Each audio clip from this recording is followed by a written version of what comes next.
Let's get to my next guest now. Rafe Heydel-Mankoo is a senior fellow at the New Culture Forum and a royal commentator as well. And both of those job titles will come into evidence in our conversation. A very good morning to you, Rafe. Good morning again, Julia. Thank you for joining us. Let's talk first of all about the BBC. According to a new report, which was a review launched after the conviction of Huw Edwards, of course, for having the most disgusting, horrific images of child sex abuse, including the rape of a baby, in his possession, but not reporting it to the police, as you don't. Didn't even spend a day behind bars for that, bizarrely. If only he'd written a nasty Facebook tweet and then or a tweet, then he would have been gone to jail. But according to this new review, the BBC does not have a toxic culture, but bosses need to do more to prevent future abuses of power. But they said the corporation has said it will implement its single biggest set of cultural changes after a report showed that they did have shortcomings in how they tackle inappropriate behaviour in the office. I mean, what an understatement. Yeah, I mean, understatement of the year. I mean, you know, the catalogue of depravity that the BBC lies in, that casts a shadow of the BBC has now been apparent to us all for well over a decade. I mean, I wonder how much the BBC paid for this. This came from some consultancy firm. Yeah. They've just spent another 1.3 million prior to that investigating the Huw Edwards affair. All that money went to Deloitte, but we've not. How did they spend that much money doing this? What hourly rate are these people on? Yeah, I mean, it's remarkable. Well, ITV have just done something similar. They've come out with a code of conduct to having had a review into Philip Schofield, and the new code of conduct says, think before you act. Yeah. Treat people with dignity and respect, and try to praise your staff. I mean, that's the sort of quality insight. Brilliant. I mean, if only you needed a report to do. I mean, this is the thing. This is particular about sort of, you know, senior figures of the BBC basically using their power, and it's not just Huw Edwards, it's other presenters, other senior people being accused of basically using their power to then behave in a totally inappropriate, bullying or sexual way with junior members of staff or freelancers or guests, and nothing is done. And we know again. Loads of people, same with the Philip Schofield issue at the ITV, but the BBC, we pay for them, whether we watch them or not.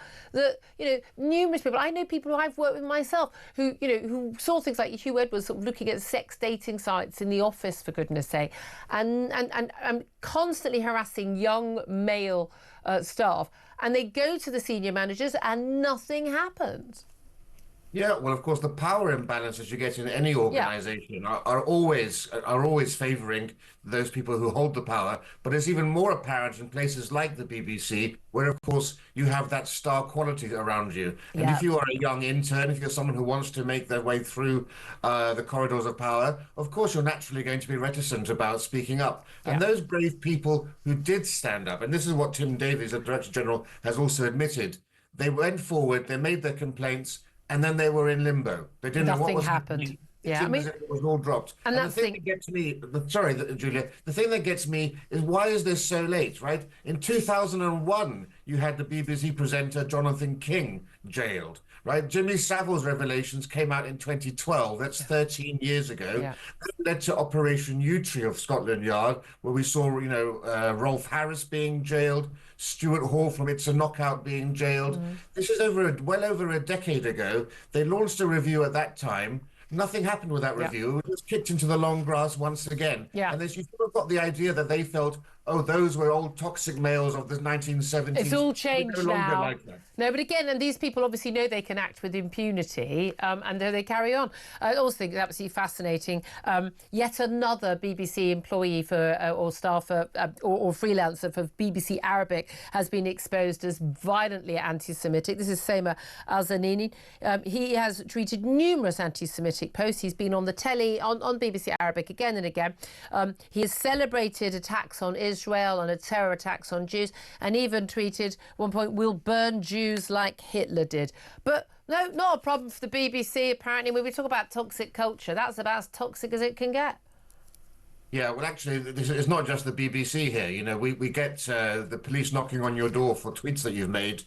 the things that are said in British mosques all the time in Arabic, the stuff Yeah. that's said on Arabic television satellite channels that Ofcom allows into this country. I mean, those all somehow get missed by all of the regulators, all of our institutions, and the police. There's a lot of hate speech going on in foreign languages that Yeah. for some reason we don't deal with at all. But one thing on the BBC thing is, I just hope that they also don't go too far in the other direction, as we saw with the Me Too campaign, Yeah. which at its root was very decent. We saw very decent people getting accused under the Me Too Exactly. campaign. We've had people like Greg Wallace and others. We've had accusations of bullying and Strictly Come Dancing.